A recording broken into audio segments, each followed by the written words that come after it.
মসজিদের আমানতের ক্যাসেটটাকে যে মাইয়ে বিয়ে দিবি, ও মাইয়ের বিয়ে টেকবে না, ও গপাগপ তালাক খাবে, যতবার বিয়ে দিবি অতবার তালাক খাবে। মুসলমানই দিবি, মুসলমানও বারবারই দিও ঠেয়াতে পারবি না, ও মুসলমানও টেকবে না। যাতে হাত দিবি তাতে আগুন লাগবে, দোকানে আগুন লেগে পুড়ে ছাই, নিজে বিয়ে করবি, বৌতি তোরে ইস্তেফা দিয়ে আর এক বিটার সাথে চলে যাবে। আল্লাহর আমানত, মসজিদের আমানতের সাথে খেয়ানত করেছো, যার কাছে যে আমানত। যত চলচ্চিত্রের নায়ক নায়িকা, আন্তর্জাতিক খ্যাতি সম্পন্ন তারকা বলে তারা, এই সমস্ত তারকারে আল্লাহ কুবো নিবেনের মতো নিবে দেশে, আগুন জ্বালাইয়া পোড়ায় সব ছাই ভস্য করে। নবী পাক বলেন, যখন উম্মতে 15 প্রকার অন্যায় করবে তখন তাদের উপরে গজব আসবে। গজবের সিরিয়াল কেমন? 1 নম্বরে হুজুর বলেন রিহান হামরা, তখন মানুষের উপরে গরম বাতাস প্রবাহিত হবে। প্রথম গজব হলো গরম বাতাস আসবে। এবছর শীতকাল চলে গেল, যেভাবে তো দেখতেছেন পৌষ মাঘ মাসে, তাই মানুষের চাদর গায়ে দেওয়া লাগে না, বাড়ি ল্যাপ গায়ে দিলি শেষ রাতের রাত অর্ধেকের পরে গরম হয়ে যায়, ল্যাপ সরাইতে একটা পাতলা খেতা গায়ে দিচ্ছে। গরম যে কিভাবে কি পরিমাণ শুরু হবে আল্লাহই জানে। আর এত বড় শীতের সময় দেখেন বদমায়েশ, সবচেয়ে বিশ্ব সেরা বদমায়েশ আমেরিকানদের দেশে, যেখানে তুষারপাত হয়, যে জায়গা বরফ পড়ে, সেই জায়গা আগুন লাইয়া হাজার হাজার লক্ষ একর জমি, হাজার হাজার ঘর বাড়িকে পোড়ায় সাফ করে দিছে আল্লাহ পাক। ওরাও সমুদ্র সৈকতের কাছে, বিশ্বের সবচাইতে শ্রেষ্ঠ শ্রেষ্ঠ রুচিশীল মানুষদের বাড়ি সেখানে। যত চলচ্চিত্রের নায়ক নায়িকা, আন্তর্জাতিক খ্যাতি সম্পন্ন তারকা বলে তারা, এই সমস্ত তারকারে আল্লাহ কুবো নিবেনের মতো নিবে দেশে, আগুন জ্বালাইয়া পোড়ায় সব ছাই ভস্য করে দেশে। কতক্ষণ ঠিক কি ঠিক না? জহরাল ফাসাদু ফিল বাররি ওয়াল বাহর বিমা কাসাবাত আইদিন নাস। 1 নম্বর গজব হবে রিহান হামরা, গরম বাতাস হবে, অগ্নি বৃষ্টি হবে, কি বলা হয় দাবানল শুরু হবে, জঙ্গলে আগুন লাগবে, ঘরবাড়িতে আগুন লাগবে, ইন্ডাস্ট্রিজ কলকারখানায় আগুন লাগবে, বাহ্যিকভাবে আগুন লেগে পুড়ে ছাই হয়ে যাবে। 1 নম্বর গজব রিহান হামরা। 2 নম্বরে জালজালা, যেখানে সেখানে ভূমিকম্প হবে, যেখানে সেখানে ভূমিকম্প হবে, জালজালা ভূমিকম্প, ভূধস, মাসকান, মানুষের চেহারা পরিবর্তন হয়ে যাবে, মানুষের চেহারা মানুষের মতো থাকবে না, শিয়াল কুত্তর মতো চেহারা হবে, বাহ্যিকভাবে চেহারা পাল্টে যাবে, অথবা সুরতান মানুষ থাকবে কিন্তু চারিত্রিকভাবে শুয়োরের মতো চরিত্র হবে, কুত্তর মতো চরিত্র হবে, বান্দরের মতো চরিত্র হবে, পশু মার্কা মানুষ হয়ে যাবে। মাসকান ওয়া কাযফা, মানুষের উপরে পাথর বর্ষণ, শিলা বর্ষণ হবে, এমনভাবে তারা আর কোনো আশ্রয় খুঁজে পাবে না। জালজালাতান ওয়া মাসকান ওয়া কাযফা। এরপরে হুজুর বলেন ওয়া আয়াতিন তাতাবাউ কানিজামিন কুতিয়া সিলকু ফাতাতাবা। এরপরে হুজুর বলেন একটা তসবির সুতো কেটে দিলে, তসবির সুতো কেটে দিলে, এই যে তসবি এর নিচেতে যদি সুতো কেটে দেই, দানাগুলো একের পর এক নির্বাধায় পড়তে তালে থাকে, একটাও বাধা ছাড়া পড়তে তালে থাকে। হুজুর বলেন তোমাদের অন্যায়ের কারণে এত আযাব গজব আসবে, তসবির সুতো কেটে দিলে দানা যেমন পড়ে একের পর এক আসতে থাকবে, একের পর এক আসতে থাকবে। এই গজব ঠেকানোর জন্য সারা পৃথিবীর মৌলবীরা জালাল খতম পড়লে কাম হবে না, সবাই মিলে কান্নাকাটি করলেও কাজ হবে না। অন্যায় যখন তোমাদের শেয়ার পুড়ে গেছে, আল্লাহর গজব তোমাদেরকে অ্যাটাক করে বসছে, গজব একবার আইসে গেলে আর দোয়া মোনাজাতে কাজ হয় না। এই জন্য গজব আসার আগে তওবা করো, যদি তওবা করো তাহলে আল্লাহ ক্ষমাশীল, তওবা করে দিতে পারে।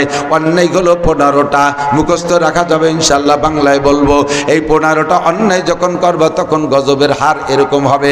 1 নম্বরে ইজাত্তু কিজাল ফাই উদাওয়ালা, যখন কোনো দেশের মানুষ নিজেরা নিজেরা যুদ্ধ করবে, নিজেরা নিজেরা গন্ডগোল করবে একটা কারণে, সেটা হলো ইজাত্তু কিজাল ফাই উদাওয়ালা, যুদ্ধে বিজয়ী সম্পদকে নিজের সম্পদ মনে করে কামলা কামড়ি করবে।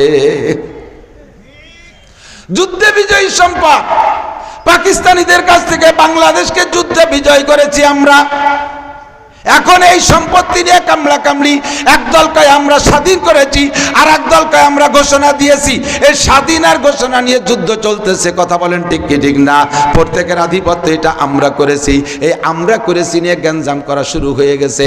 এখন সব গ্যাঞ্জামের মূলে যে দাঁড়াইছে ওইটা আমরা সাধারণ পাবলিক, আমাদের বিপদের শেষ নাই। নেতায় নেতায় গ্যাঞ্জাম করে, অশান্তি সব সাধারণ পাবলিকের।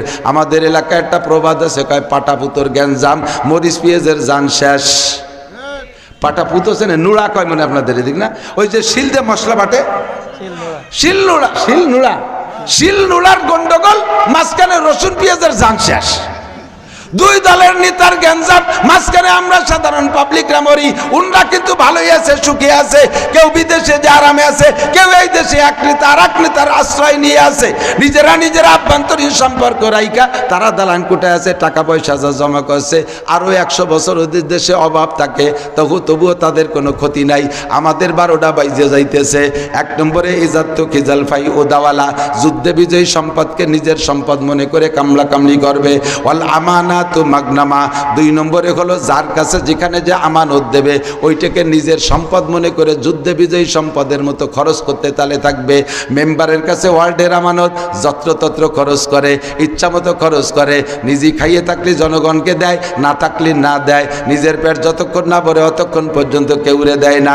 লাস্টের বার মেম্বার হতি যে 3 বার আগে ফেল করছে, শেষবার মেম্বার হতি যে শ্বশুর বাড়িতে 2টা গরু চুরিয়ে বেছে তাই দিয়ে পোস্টার ছাপাইয়া তারপরে মেম্বার হয়েছে। হঠাৎ করে আঙ্গুল ফুলে কলা গাছ যাইয়ে খুলনা শহরের ভিতরে দাঁড়ে দাঁড়ে থানাটা কই ফেলতে গেছিলাম। তাহলে না মনে করলো যে আমাকে নিজেকে মেম্বারের কথাই করছে। আল্লাহু আকবার। হঠাৎ করে মেম্বারের বাড়ি খুলনা 0 পয়েন্টের কাছে। তহসিল অফিসের মাত্র একজন পিয়ন, তারও খুলনায় 7 তলা বাড়ি, আঙ্গুল ফুলে কলা গাছ। কতক্ষণ ঠিক না?